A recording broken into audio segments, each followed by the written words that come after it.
Setelah mengalami pendalaman dan pengkajian kembali, akhirnya Raperda terkait perubahan atas Perda nomor 10 tahun 2015 tentang perubahan bentuk Badan Hukum Perusahaan Daerah Perhotelan Suwarna Dwipa menjadi PT Suwarna Dwipa Sumsel Gemilang disetujui oleh DPRD Sumsel.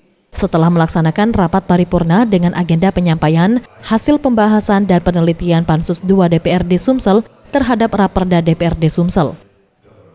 Menurut Alex Nurdin, Gubernur Sumsel mengatakan, dengan disetujuinya Raperda ini akan membuka peluang bagi perusahaan Suwarna Dwipa dapat berkembang dan produktif secara profesional.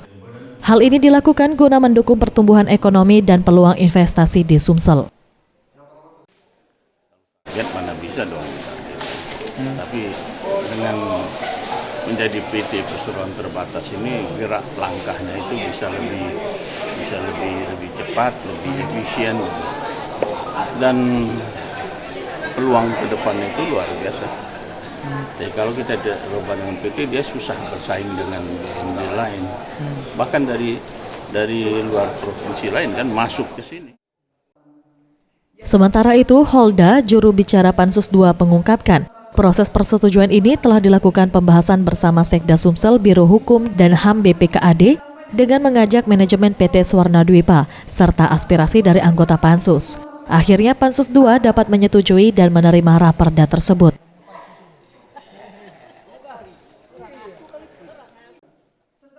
Mengadakan penelitian dan pembahasan secara seksama, termasuk pembahasan dalam masa perpanjangan dengan mendengarkan penjelasan paparan dari Sekretaris Daerah Provinsi Sumatera Selatan, Biro Hukum dan HAM, BPKAD Provinsi Sumatera Selatan, dan manajemen PT Suwarna Dwipa serta aspirasi anggota Pansus dan juga memperhatikan berbagai dokumen. Maka dengan mengucapkan Bismillahirrahmanirrahim, Pansus 2 dapat memahami dan menyetujui bahwa Raperda perubahan atas Perda nomor 10.